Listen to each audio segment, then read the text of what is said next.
Captain Lee Do-hyun stood on the bridge of the exploration ship Eternal Dawn, watching something that should never happen. On the main screen, the Xerion star system was going dark. One by one, the bright spots of light that marked planets and space stations were winking out like candles in a storm. "How many systems is that now?" he asked his second-in-command. Commander Park Min-seo checked her tablet. 47 in the past 6 months, sir. The void plague is moving faster than we thought. Do-hyun felt a chill run down his spine. The void plague was not like any disease anyone had ever seen. It did not just kill people or destroy cities. It killed everything. Plants, animals, machines. Even the light itself seemed to fade away when the plague arrived. Entire civilizations that had existed for thousands of years were gone in weeks. Behind them, the ship's cargo bays held refugees from the latest fallen world. The Alterians had been a proud people with crystal-like skin that glowed with inner light. Now their glow was dim and many could barely speak. They had watched their homeworld die before their eyes. "Sir, we are getting another transmission from the council chambers," said Lieutenant Yoon Jae-won from the communication station. "Put it through." The screen changed to show a tall woman with short black hair. Ambassador Kim Ha-neul looked tired, but her voice was steady. "Captain Lee, we need to talk.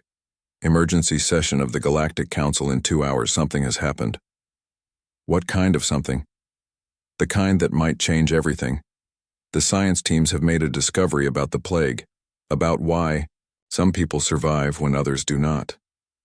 Do-hyun felt his heart beat faster. In all the reports he had read, survival from direct plague contact was almost unknown. When the dark energy touched someone, they usually died within hours. Their bodies just stopped working, as if someone had turned off a switch. "We will be there," he said. 2 hours later, Do-hyun sat in the council chambers with representatives from 12 different species. Most looked scared. Some looked angry. All of them looked desperate. Kim Ha-neul stood at the front of the room next to Dr. Chen Wubin, the lead researcher studying the plague. The doctor was holding a data pad and looked like he had not slept in days. "Ladies and gentlemen," Kim Ha-neul began, "Dr. Chen has news that you need to hear." Dr. Chen stepped forward. "For the past month, we have been testing people from different species to see how they react to plague exposure. We used very small amounts in safe conditions. What we found is impossible, but the tests do not lie." He touched his pad and the main screen showed a chart. Every species we tested showed cellular breakdown within minutes of plague contact. Alterian, Xanthari, vegan, all of them. The plague energy tears apart their basic life force. "But what about humans?" asked the Xanthari representative. "Doctor." Chen smiled for the first time in months.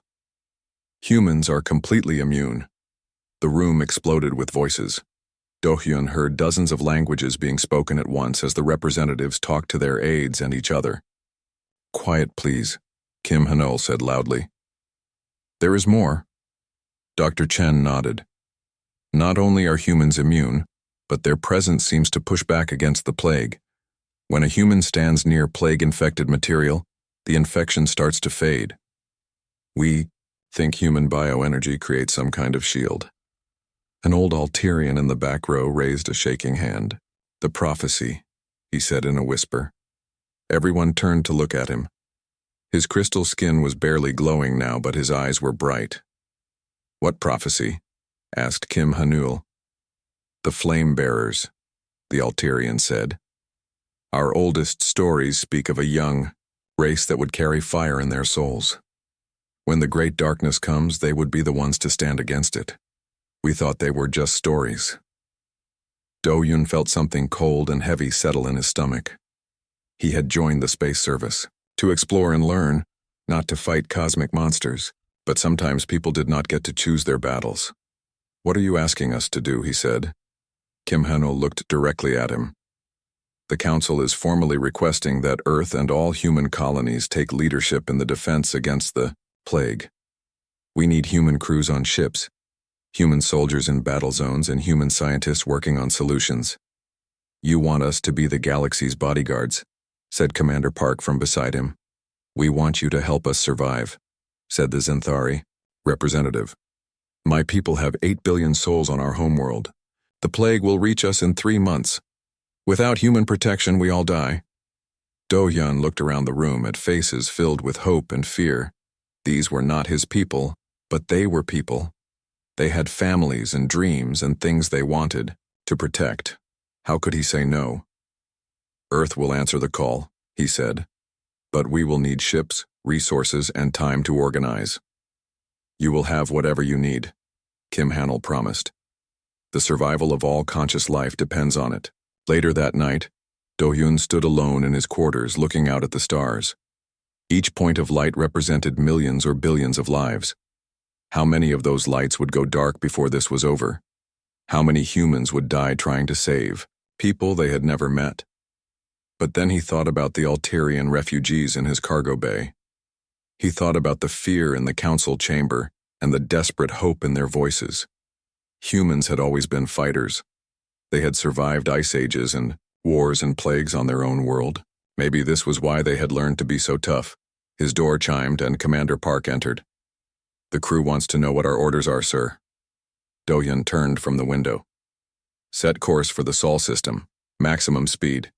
We have a war to prepare for." "A war against what exactly?" "Against the dark," Do-hyun said. "And we are going to win."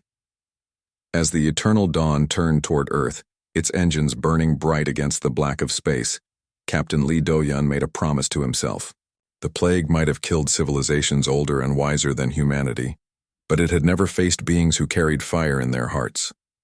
The cosmos had gone dark, but humanity still burned, and they would teach that darkness what it meant to fight the flame. General Choi Hyun-woo stood in the command center on Luna Base, watching thousands of transport ships arrive from Earth. The message had gone out across all human worlds. Volunteers needed for the most important mission in galactic history. The YAR response had been overwhelming. "Sir, we have over 2 million people who want to join the Defense Force," reported Colonel Kim Ji-soo.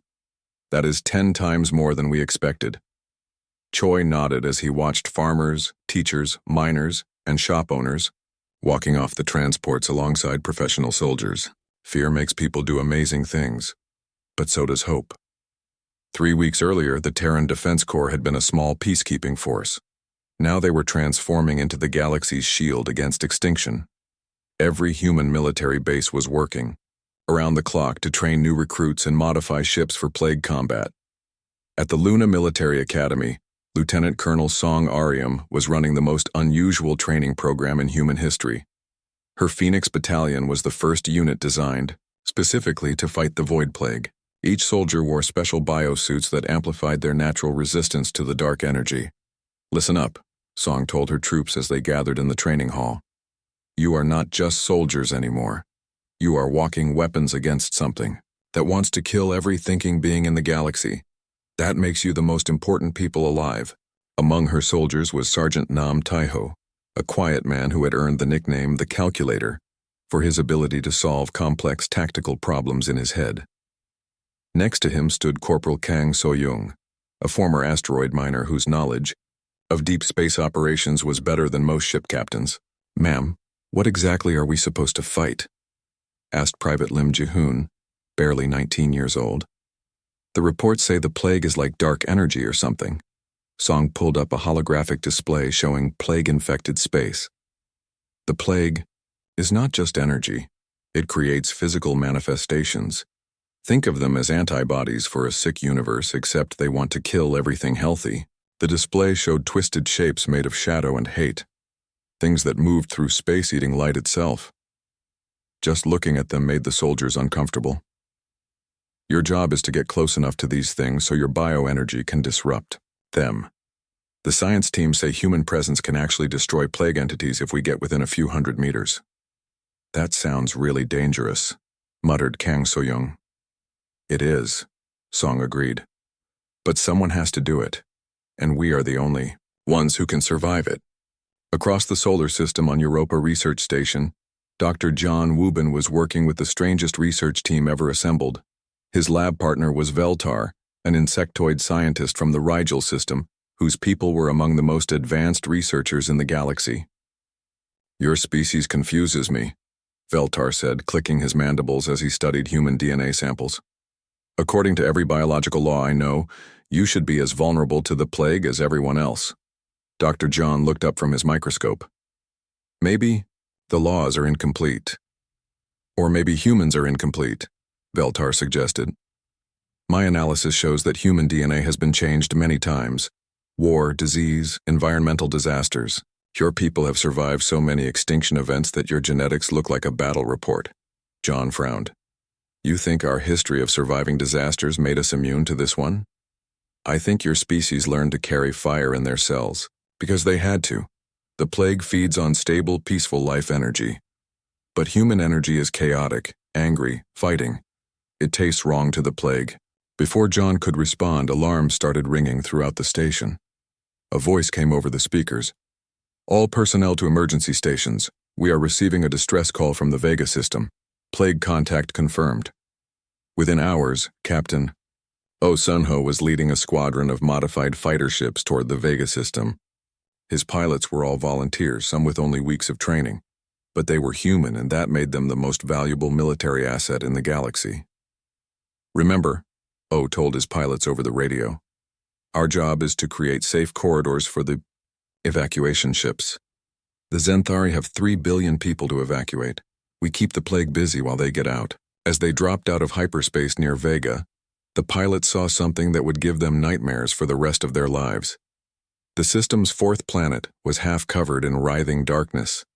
The plague looked like black oil spreading across the surface, but oil that moved with purpose and intelligence. Contact, reported Lieutenant Park Minsuk.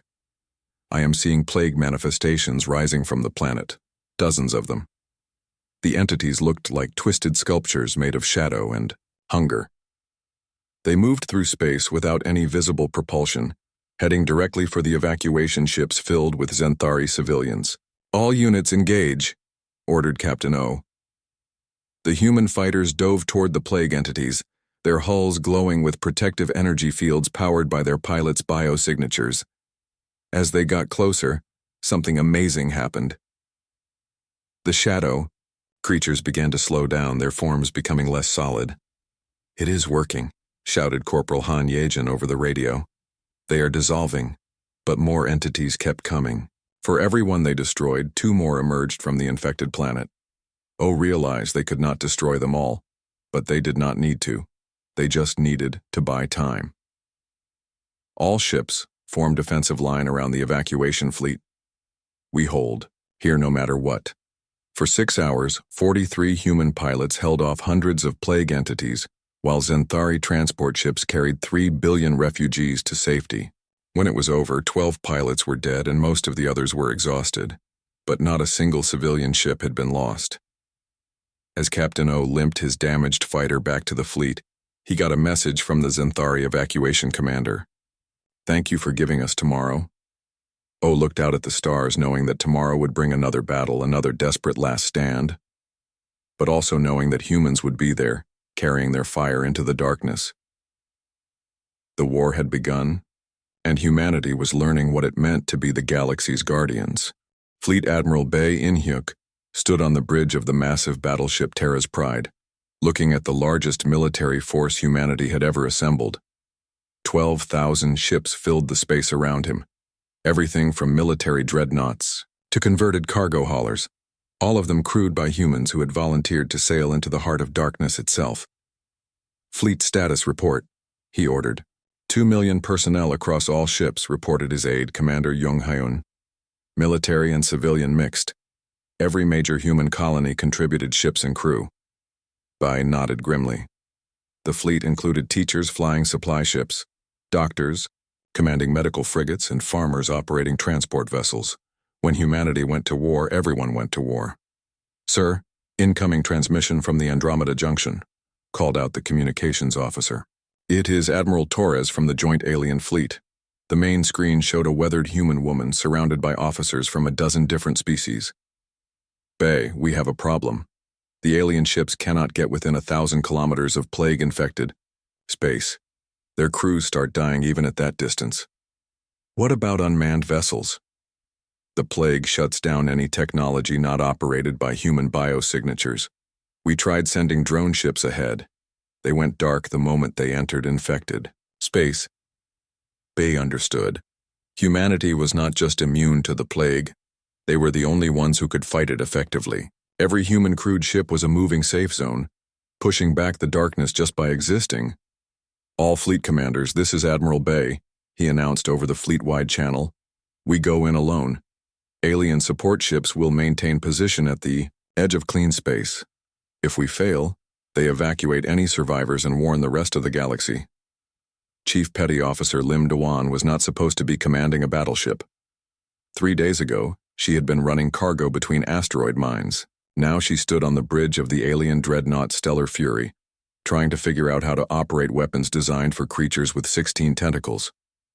"Ma'am, the targeting system keeps switching to their language," reported Spaceman Ko Yushin, barely 18 years old and even more confused than she was. "Just point the big guns at the dark things and pull whatever looks like a trigger," Dawan told him. "How hard can it be?" The Stellar Fury had been abandoned by its original crew when they started dying from plague exposure. Only humans could crew it now, which meant a former cargo hauler was suddenly in charge of one of the most powerful warships in the galaxy. "Contact ahead," called out the sensor operator. "Multiple plague entities, large ones." On the main screen, Dewan saw something that made her stomach turn. The entities were not the smaller manifestations they had fought before. These were massive, each one the size of a space station, with tendrils of darkness reaching out like hungry fingers. "All right, boys," she said to her crew of miners and truck drivers turned warriors. "Let us see what this alien bucket can do." Meanwhile, on the fleet flagship, Strategic Operations Officer Hong Minji was studying plague movement patterns when she made a discovery that changed everything. "Admiral, I found something," she called out urgently. "The plague is not random, it has a pattern." Bay came over to look at her data. "Show me." Hong pulled up a galactic map showing plague-affected systems. "Look at the order of infection. It always hits the most advanced civilizations first. The Alterians were taken out before the less developed worlds. The Xanthari were targeted before their primitive neighbor species. It is hunting intelligence," Bay realized. "Exactly.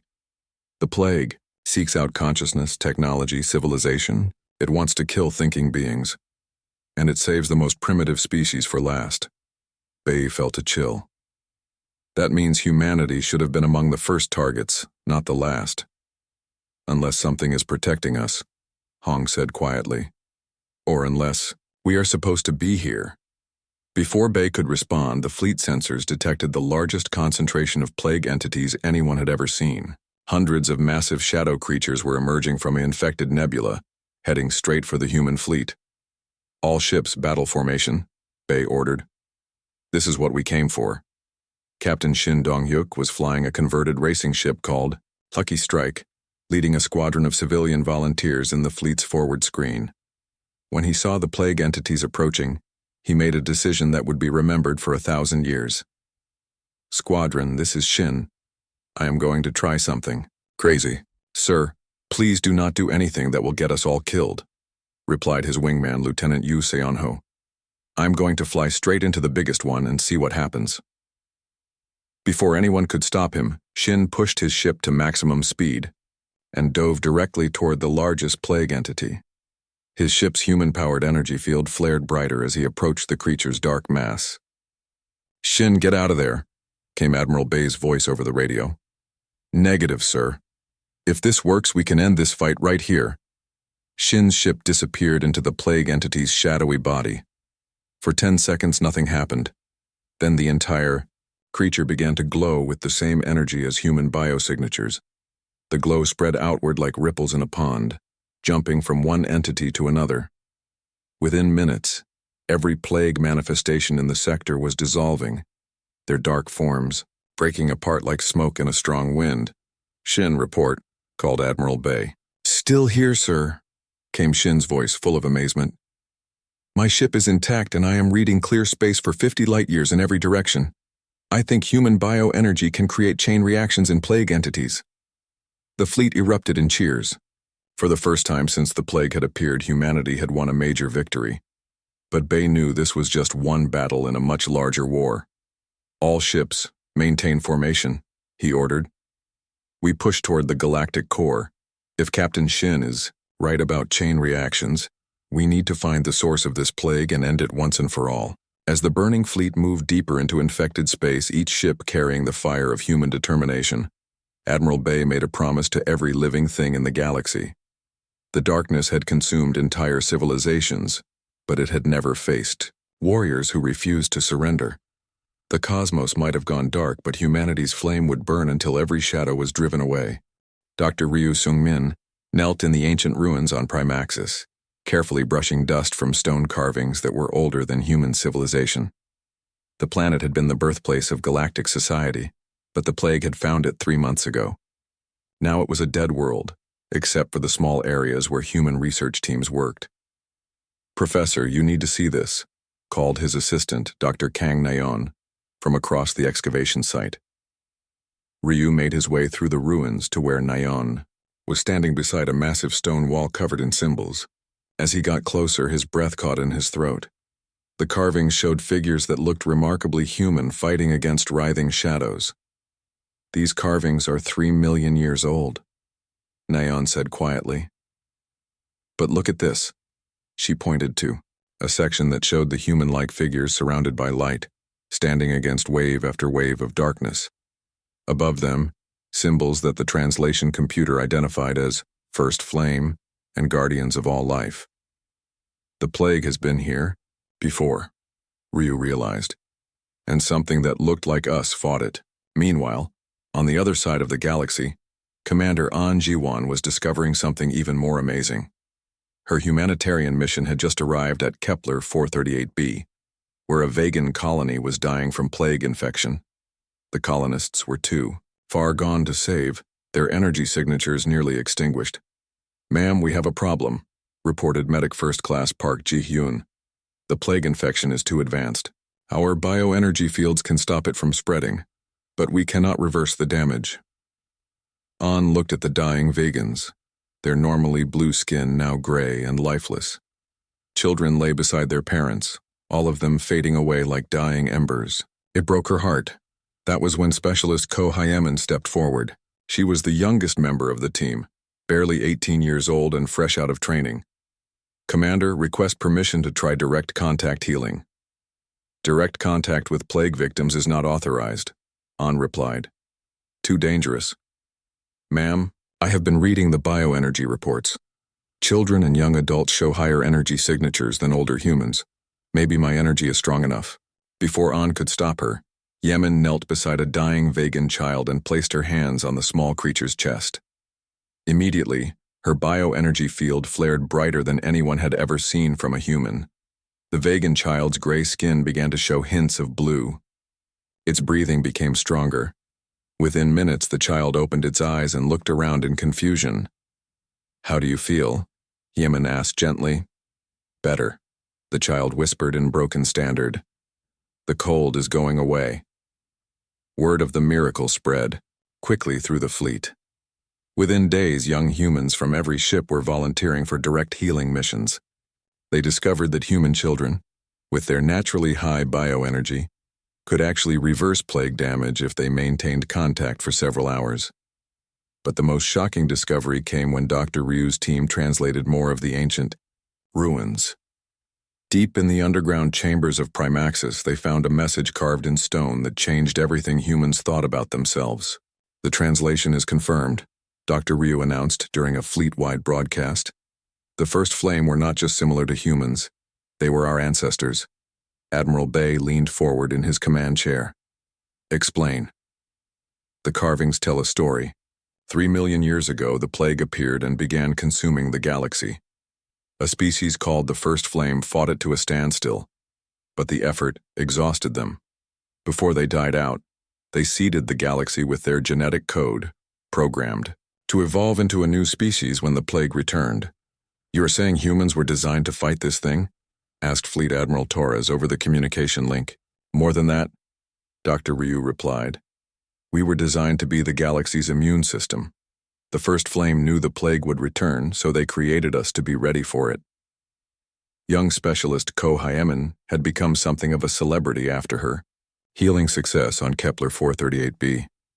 But her greatest challenge came when the fleet received a distress call from the Arcturus system. "The entire colony is infected," reported Commander An as their ship approached the planet. 2 million Arcturians all in final stages of plague poisoning.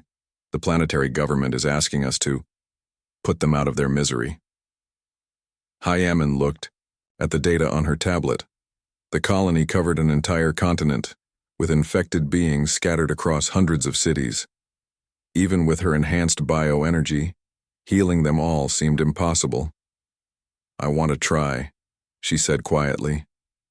"Hyamen, even if you could heal 100 people per day, it would take you 50 years to save them all," Commander An pointed out. "Then I better get started." What happened next would be talked about for generations. Hyamen did not just heal individual Arcturians. She discovered that her bioenergy could be transmitted through the planet's energy grid systems. By connecting to the main power network in the capital city, she was able to send healing pulses across the entire continent. It took her 3 days of constant effort, with medical teams monitoring her vital signs around the clock. By the end, she had collapsed from exhaustion, but 2 million Arcturians were alive and healthy. The rescue mission had succeeded beyond anyone's dreams, but it also revealed something troubling. Dr. Ryu's continued translation of the ancient text showed that the first flame had saved the galaxy by sacrificing themselves. The effort of fighting the plague had drained their life force completely. "Are we going to die too?" asked Captain Oh Sun-ho during a senior staff meeting. Dr. Ryu looked at the ancient writings and then at the faces around him. "The first flame died because they fought alone. But we have something they did not have." "What is that?" Admiral Bay asked. "Each other. And we have billions of humans instead of the few million first flame who made the original sacrifice. The load is shared among all of us." As the fleet prepared for the final push toward the galactic core, messages arrived from across human space. Every human colony, every space station, every ship was reporting the same thing. People were volunteering to join the energy network that connected all humanity. Children like Ko Hyemin were training others to channel their bioenergy. Adults were learning to link their life force with the growing network. Even elderly humans were finding ways to contribute their remaining energy to the cause. Commander An stood on the observation deck of her ship, watching the stars and thinking about the ancient carvings on Primaxis. Somewhere in the darkness ahead lay the source of the plague, waiting for humanity to find it. But humanity was not the same species that had first encountered the plague months ago. They had become something greater, a unified force of millions, of people sharing their fire with each other and with the galaxy itself. The first flame had died to save the galaxy once before. This time, the flame would not go out. The journey to the galactic core took 3 months and cost humanity dearly. Fleet Admiral Bae In-hyuk watched from his command bridge as another transport ship winked out of existence, consumed by the plague entities that grew thicker and more aggressive the deeper they traveled into infected space. "Fleet status," he ordered, his voice hoarse from weeks of constant command decisions. 8,000 ships remaining, sir," reported Commander Young Hyun. "We have lost a third of our force, but morale remains high." High morale was an understatement. For every ship humanity lost, 2 more volunteer vessels arrived from human space to join the mission. The entire human species had committed to this fight, knowing it might be the last thing they ever did. "Sir, long-range sensors are detecting something massive ahead," called out Lieutenant Song Kyuman from the sensor station. "It is big enough to have its own gravitational field." On the main screen, space itself seemed to be torn open like a wound in reality. The tear stretched for millions of kilometers, and from it poured wave after wave of plague entities. But these were not the shadow creatures they had fought before. These were mechanical constructs built from twisted metal and powered by dark energy. Commander Pyo Jae-won was leading the deep reconnaissance mission in his scout ship Dancing Bear when he made first contact with the source of the plague. His small fleet of 12 ships had pushed ahead of the main force, using their enhanced human biosignatures to penetrate deeper into infected space than anyone before them. "Admiral, you need to hear this," Pio transmitted back to the fleet. "The Plague is not a disease, it is a weapon. The data his team sent back changed everything humanity thought about their enemy. The tear in space was not natural. It was a gate built by an extinct civilization millions of years ago. Through it came automated warships designed to cleanse the galaxy of what their creators had considered inferior life. The builders called themselves the Purifiers, Pio reported as his ships dodged massive plague constructs. According to the data we intercepted from their machines, they believed consciousness was a corruption in the universe. They built this weapon to eliminate all thinking beings. Dr. John Wubin, monitoring from the fleet's science vessel, made a horrifying connection. The weapon has been running automatically for 3 million years. It systematically hunts down and destroys every civilization it finds, then goes dormant until new ones develop. What about species that survive multiple extinction events? Asked Admiral Bay. Those species develop quantum signatures that mark them as cleansed, resistant to the weapon. The Purifiers programmed their device to ignore such species, assuming they had already been tested and found worthy. The pieces fell into place. Humanity's violent evolutionary history, their survival of ice ages and wars and plagues, had marked them with quantum signatures the weapon recognized as friendly. But those same signatures made humans naturally toxic to the plague's dark energy constructs. We are not just immune, Admiral Bay realized. We are the weapon's weakness. The final battle began when Commander Pio's reconnaissance force engaged the plague's main production facility, a massive structure built around the space-time tear. The facility was generating new plague entities every few seconds, sending them out to hunt for more civilizations to destroy. All ships, this is Pio. We are beginning our attack run on the main facility. If this works, we can shut down plague production for the entire galaxy. But the facility was defended by thousands of plague constructs, each one the size of a battleship. Pio's 12 scout ships looked tiny in comparison. Negative, Commander, came Admiral Bay's voice. Pull back and wait for fleet support. Sir, with respect, we cannot wait. Every minute this thing operates, more civilizations die. We are going in. What followed was 12 small ships against an army of darkness. Pio's pilots used every trick they had learned in months of plague fighting, darting between the massive constructs and using their human bioenergy to disrupt the enemy's coordination. One by one, the scout ships were destroyed. But each loss caused chain reactions in the plague constructs, exactly as Captain Shin had discovered months earlier. By the time only Pio's ship remained, half the facility's defenses had been neutralized. This is Dancing Bear, Pio transmitted, as his ship, damaged and leaking atmosphere, made its final run toward the facility's core. Tell my family I was proud to serve with humanity's finest. Pio's ship disappeared into the facility's central structure. For a moment, nothing happened. Then the entire installation began to glow with human bioenergy. The glow spread outward, through the space-time tear, into whatever dimension the Purifiers had built their weapon in. The plague entities throughout the galactic core began to dissolve, their dark energy forms breaking apart as the weapon that created them shut down. But shutting down a 3-million-year-old cosmic weapon required enormous amounts of energy. All human vessels, all human colonies, all human settlements. Admiral Bay broadcast on every frequency humanity used. We need everyone. Link your bioenergy to the quantum resonance network. Now, across the galaxy, every human being felt the call. On Earth, children in schools joined hands and focused their energy.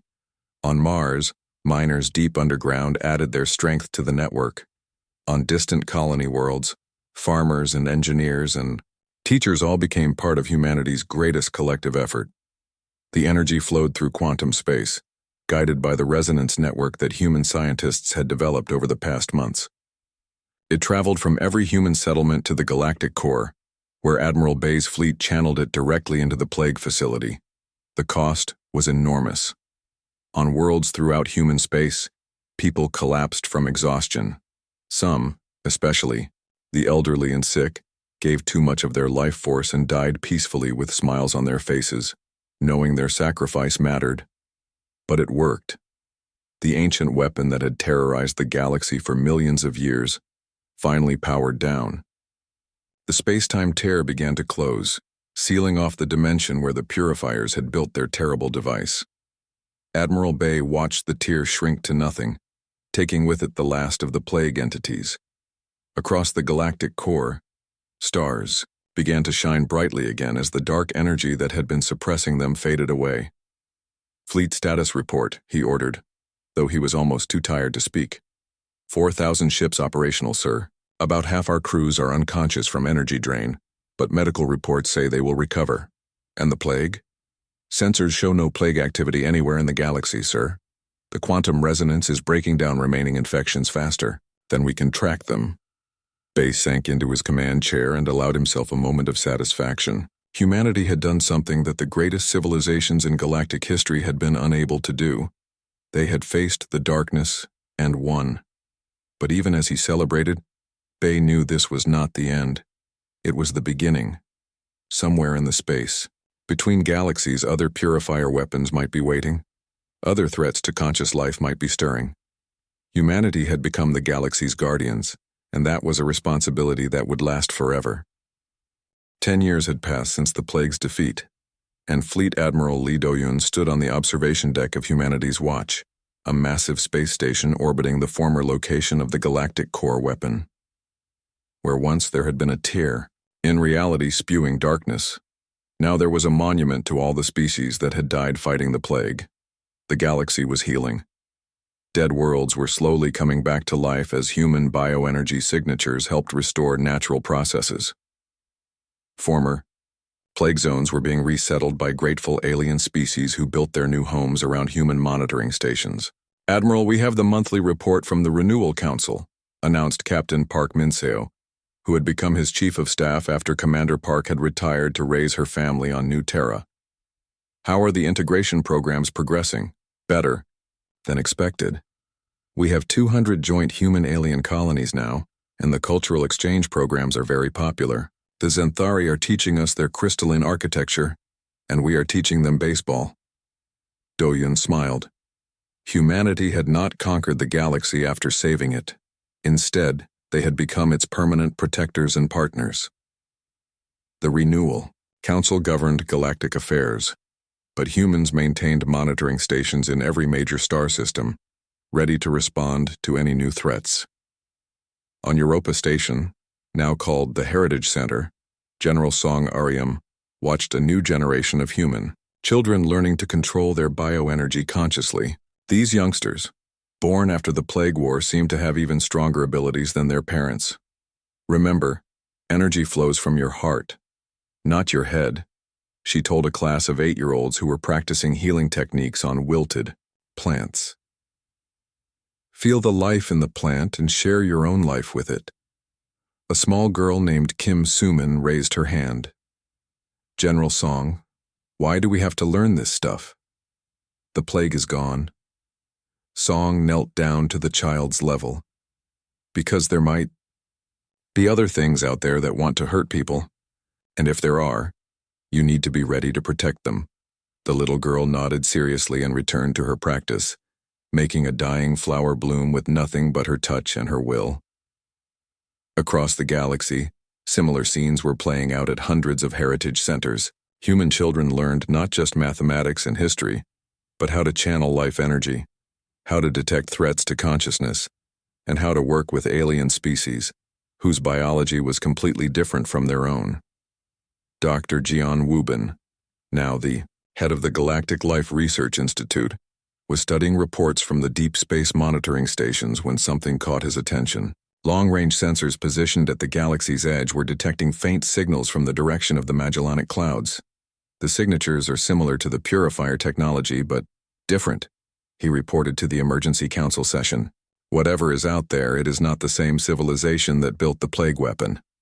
Admiral Do-hyun leaned forward in his chair.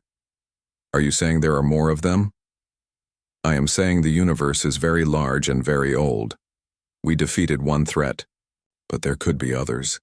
The good news is that human bioenergy seems to be effective against any technology that targets consciousness itself." Captain Moon Ji-young was 23 years old and had never known a galaxy threatened by plague. She commanded the Deep Space Scout Vessel New Horizon, part of the early warning system that monitored the space between galaxies for potential threats. "Captain, we are picking up the signals Dr. John mentioned," reported her sensor operator Ensign Choi Minwoo. "They are definitely artificial and definitely heading this way." Moon studied the data on her screen. Whatever was coming would not arrive for decades, maybe centuries. But when it did arrive, humanity would be ready. "Send the data back to Fleet Command and maintain long-range observation," she ordered. "And prepare a message drone for Earth." The message Moon sent would become part of galactic history. Unknown entities approaching from extragalactic space. Estimated arrival in 47 years. Analysis suggests consciousness targeting technology, similar to but distinct from plague weapons. Recommend immediate preparation of defensive measures. Humanity stands ready. Back on Earth in the city of New Geneva, where the Galactic Defense Headquarters had been established, children played in parks while their parents worked at jobs that had not existed 20 years earlier. Xenocultural liaison, bioenergy technician, interspecies mediator, cosmic threat analyst. Young specialist Ko Hyemin, now director of emergency response for the entire galaxy, stood in her office looking at star charts that showed human protected zones covering every inhabited system. At 32, she had already saved more lives than any person in galactic history. "Director, we have confirmation from the outer monitors," her assistant reported. "The Magellanic signals are definitely moving toward our galaxy. Whatever they are, they will be here in our lifetime." Hyemin nodded calmly. She had grown up during humanity's greatest test, and she knew her people were ready for the next one. "Issue a galaxy-wide advisory. All species should begin preparation for possible, consciousness-based attack. Begin expanding the Heritage Center programs to include alien children whose species show bioenergy potential, and send a message to the deep space fleets." "What should the message say, Director?" "Tell them that the watch continues. Tell them that no matter what comes out of the dark between galaxies, it will find humanity waiting." As evening fell on Earth, millions of human children looked up at stars that burned brighter than they had in millions of years. These children would grow up knowing that their parents and older siblings sailed among those stars, keeping the eternal watch that protected all thinking life in the universe. In the deep space monitoring stations, human crews settled in for another night of watching sensors and maintaining equipment. They did not know what new threats might emerge from the cosmic dark, but they knew their purpose: to stand guard over consciousness itself, to be the fire that burns against any darkness that would snuff out the light of thinking beings. The cosmos had gone dark once before, but humanity had rekindled its flames. Now they stood as eternal guardians, carrying that fire not just for themselves, but for every species that dreamed of tomorrow. Somewhere in the space between galaxies, new shadows stirred.